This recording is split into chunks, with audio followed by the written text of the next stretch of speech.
얼마 전에 모 그룹사죠. 네네. 임원 교육 네. 이제 교육이 다 끝나서 리뷰 미팅 하면서 내년 교육 어떻게 할 건지 뭐 네. 이런 부분에 대해서 이제 담당자분들하고 논의를 하고 왔어요.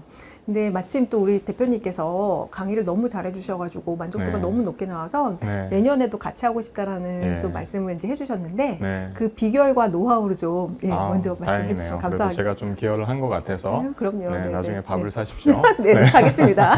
예.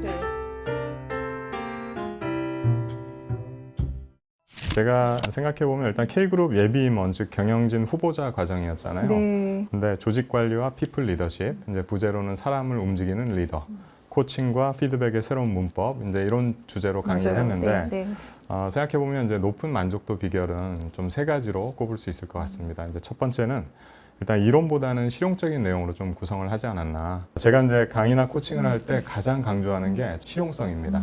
실용성. 예를 들어서 예비 임원들은 임원이 되고 싶잖아요. 그죠? 그렇죠. 자, 우리 임원이 돼서도 롱런하고 싶겠죠. 흔히 말하는 잘리고 싶지 않을 거 아니에요. 그렇죠. 자, 그렇다면 이들에게 어떤 얘기를 해주면 도움이 될까? 그러면 실제로 성공하고 롱런한 리더분들이 어떤 특징을 가지고 있냐? 그런 얘기를 해주면 도움이 되거든요. 네. 근데 저는 이제 회사에 있을 때 제가 임원 평가팀이라는 곳에서 CEO랑 임원들을 평가하는 일을 했고요. 인사하는 일도 해봤었어요. 그러면 이제 그런 경험이 있을 거 아니에요. 예, 그리고 실제로 제가 나와서 많은 CEO랑 리더분들을 코칭을 했을 때 임원분들을 그 성공하고 롱런하는 그 특징들이 있습니다. CEO 임원만 20년, 18년, 15년, 10년 이상 하신 분들이 있어요. 그럼 과연 그런 분들은 어떤 특징을 갖고 있을까? 그런 실질적인 이야기들을 해주면 이분들이 다 받아 적으십니다. 적으시면서 고개를 끄덕이시고 공감을 하십니다.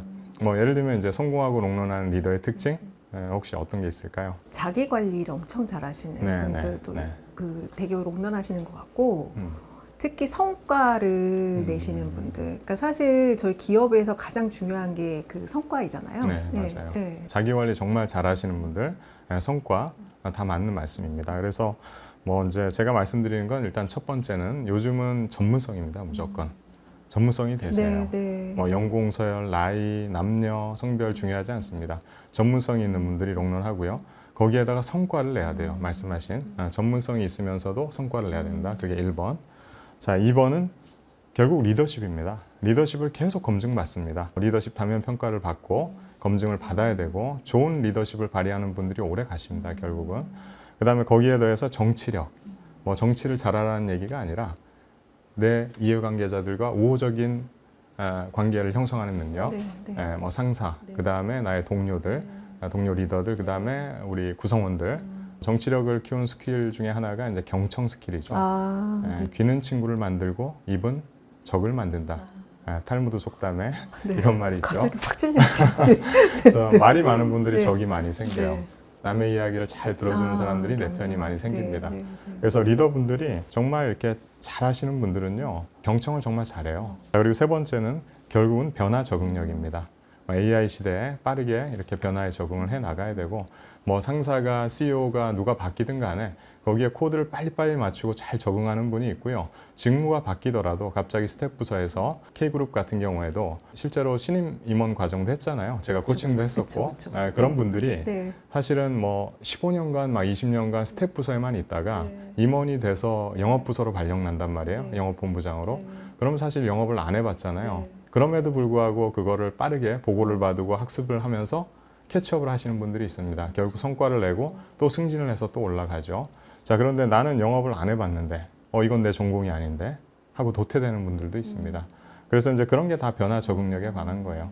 변화 적응력이 좋은 분들은요, 학습 능력, 그러니까 우리가 흡수 역량이라고 합니다. Absorptive Capacity라고요.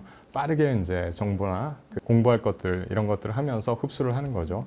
그 다음에 이제 결국은 건강입니다. 자기 관리에 이제 해당되는 네. 거죠. 건강한 분들이 네. 결국 오래 가세요.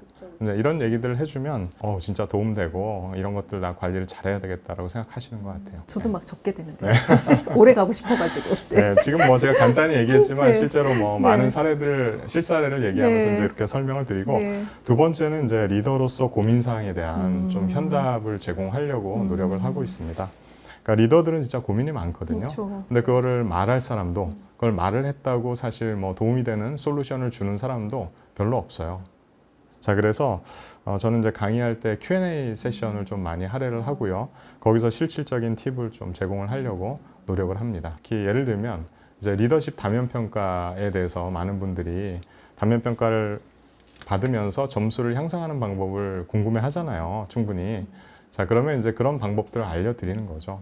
예, 그리고 제가 실제로 코칭을 했던, 예를 들면 모 대기업의 네. 다면평가 하위 10% 리더분들을 네. 코칭을 해서 네. 실제로 이분들을 점수를 다 끌어올리고 하위 10%에서 상위 10%로 끌어올린 사례, 그리고 그 비법, 그런 방법들을 알려주잖아요. 그런 데서 많은 도움이 된다라고 생각하시는 것 같습니다. 네. 그러니까 한마디로 이제 리더분들이 좀 꼭 필요한 부분이라든가 가려운 부분에 대해서 Q&A 세션을 통해서 해소해 주는 거, 그게 이제 두 번째라고 생각하고요. 네.